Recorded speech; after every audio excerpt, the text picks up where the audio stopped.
What's up, guys? So we're gonna kick this off with the first question. That was, what were the top 10 people that motivated and believed in you since the beginning of your music career? Well, there was a lot of people that really motivated and supported me and believed in me ever since I started. To narrow it down to 10 was a really hard, hard task. But I narrowed it down. I had to make a list because I can't remember everybody off the top of my head. So the first one was my sister Marky. Um, the second was my mom. The third was my dad.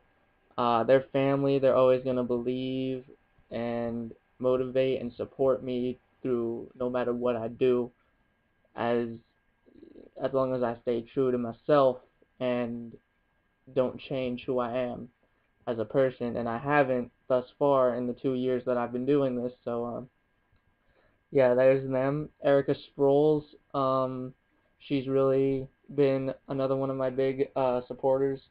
Always asking me, hey, when can I get your CD? And there's a lot of people that have asked me that, and I've tried telling them, I'm not ready for an album yet, but I can give you a demo, which I have copies sitting over there. Hit me up for one. Anyway, number five was Sabrina Phillips. Um, she's like a little sister to me. She's always been a big support system as well. She's believed in me. Like everything I've done, she and along with the rest of the people I've already said, they've supported, believed in me, motivated me to keep going, never give up on what I believe in. And number six is Sarah Tellison. She looks up to me like a big brother. I see her as a little sister figure, and so you know, um, I've always been there for her. I've supported everything she's done, and she's done the same for me in return, which is all I ever asked, was to receive what I give, I guess. I don't know if that made sense, but number seven is Todd Morris. Like, man, me and him, we've been friends. We I guess we knew of each other in eighth grade, but we really started getting familiar with each other in freshman year. And now we're seniors, and we're best friends. And he's a big fan, a big supporter, big motivator. He's believed in me. Me and him, I even tried starting something together, but it just didn't work out because life happened, and uh, it didn't work out. But I don't hold any hard feelings towards it because we all know and go by the saying that shit happens, and there's really no way to stop it. Number eight is Adam Powell. Me and him share the same kind of like view and interest in music, and we always give each other advice on how to do things, how we should do things differently, what should we change.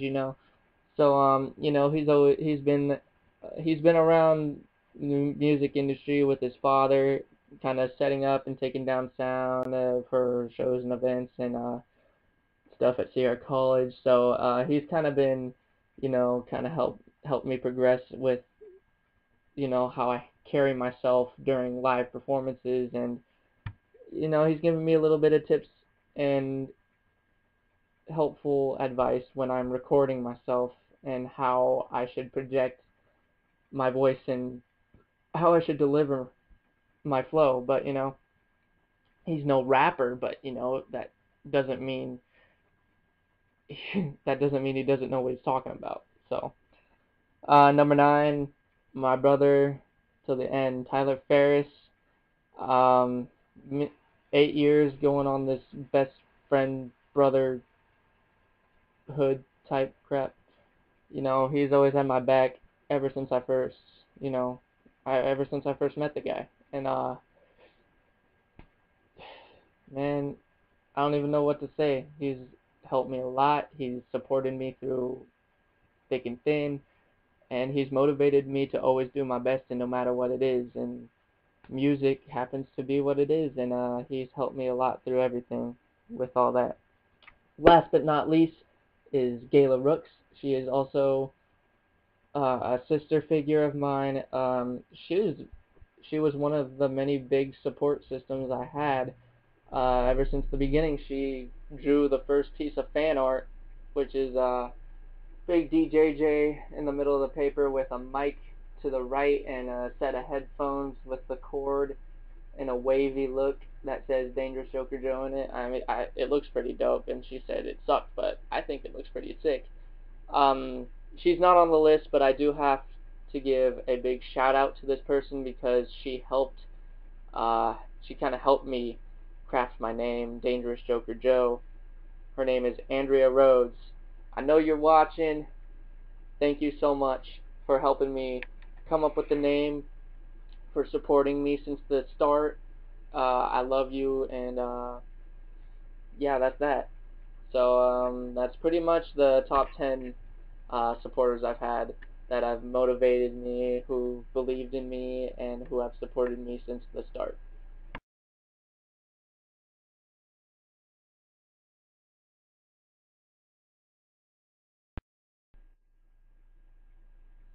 Next question was, what got you into hip-hop and writing and making your own songs? What got me into hip-hop was I started listening, because I used to be a huge punk rock heavy metal fan, but then I started veering towards hip-hop after hearing Eminem's Lose Yourself, and that's what caught my interest in hip-hop. But what got me to start my own music was hearing Eminem's song Mockingbird about his daughter Haley, and it's good hip-hop. It has a great message behind it. He loves his daughter, and he would do anything for her, including give his own life for her. And that's hip-hop.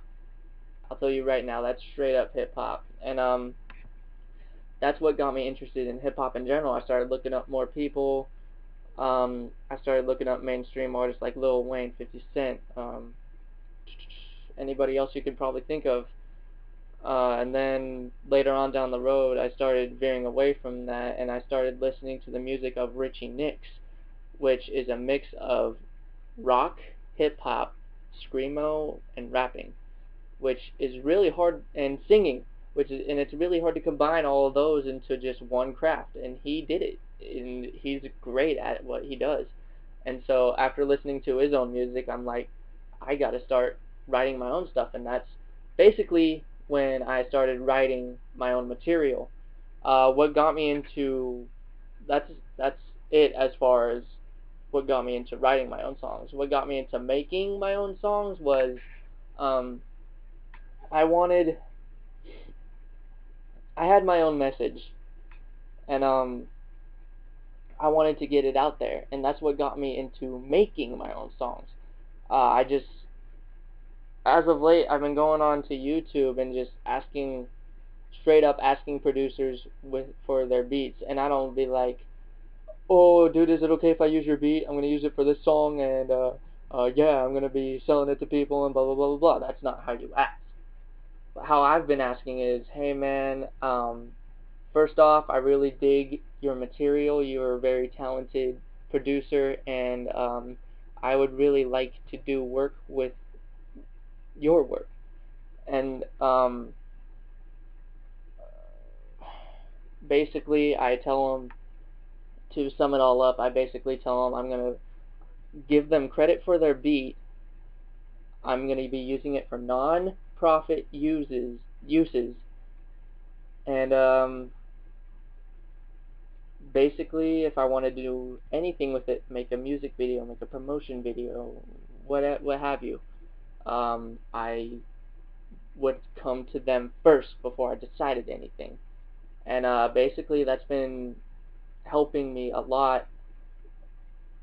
Not a whole lot in these past 2 years. I've gotten a lot of, harsh declines, but a lot of them have accepted my offers, and a lot of the songs you hear from me now are from other producers besides like maybe a few. But I know that's not going to work for me forever.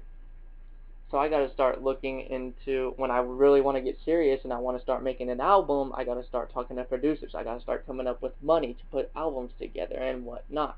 So I know it's not gonna work for me forever, but as far as mixtapes, that's what it's working for. So as of right now, I'm only gonna be doing 3 mixtapes, one with OVA and 2 solo ones, and then I'm gonna start pushing for an album, an EP, whatever, you know. So I hope I answered that question clear, because I kind of went off the map with that one.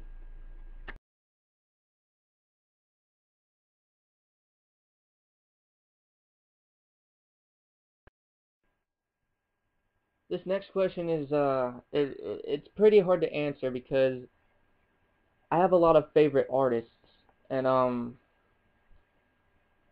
you know, none of them are even mainstream. Um, Besides Macklemore, who just recently went mainstream, but I don't even have a problem with that, honestly, because I feel the mainstream could really use his music, whether it be Thrift Shop, whether it be Can't Hold Us, whether it be one of his other hits that haven't struck the radio yet. But I feel that Macklemore could bring a huge change to the radio.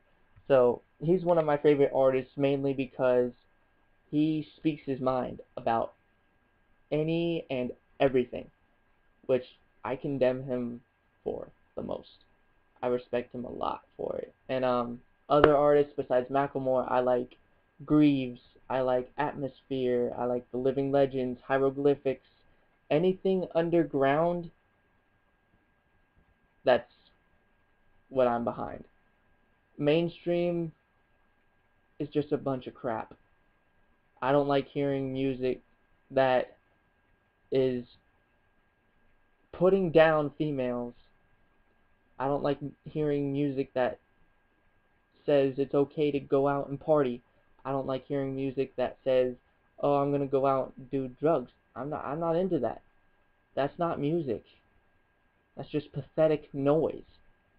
And so yeah, I could go on and on about that, but honestly, I'm not gonna get into it because I'll I'll be here all night.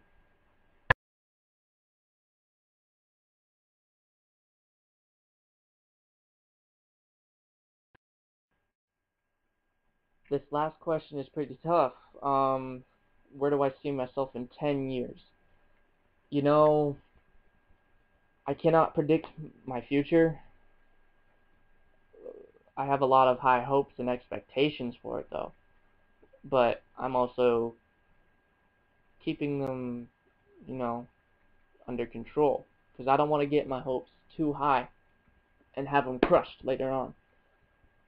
But where I can see myself 10 years, um,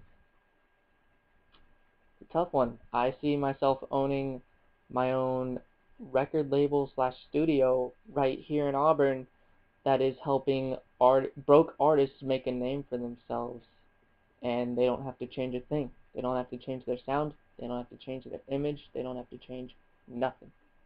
They stay true to themselves, and I respect artists that stay true to themselves. Um, Other than that, see myself still doing music.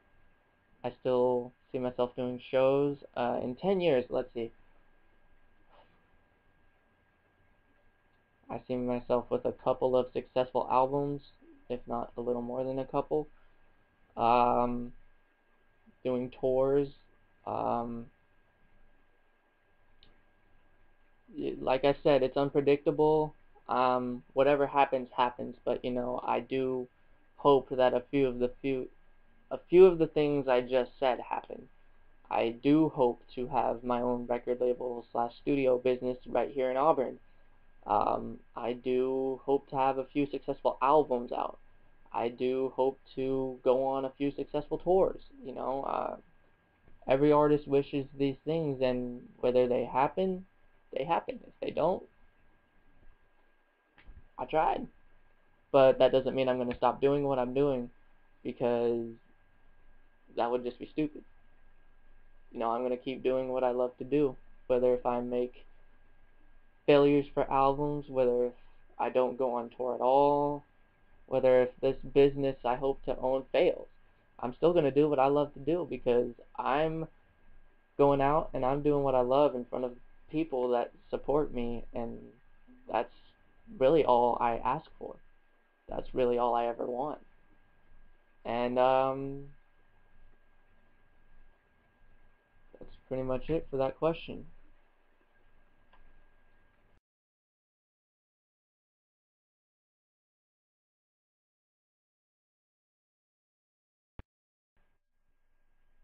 So thank you guys for actually participating in this. I didn't expect, I was hoping people would participate, but I had my doubts. But luckily, those doubts were shattered. So thank you for getting rid of doubts, and thank you for your questions. I will do this again sometime in the future when I feel up to it, and hopefully I answered all your questions. Um, and that's pretty much it. Go like my page on Facebook, subscribe to me here on YouTube, listen to my music on SoundCloud, Reverb Nation, and Bandcamp. Follow me on Twitter, and vote for me as your winner for the Battle of the Bands contest. Anyway, that is it. I have demos. If you want one, hit me up on Facebook or any of the other sites I just said. Anyway, that is it. Thank y'all. You know, if you have a dream, don't let anyone tell you you can't do it. Just listen to your heart. Stop, look, listen to your heart and what it's saying. Stop, look.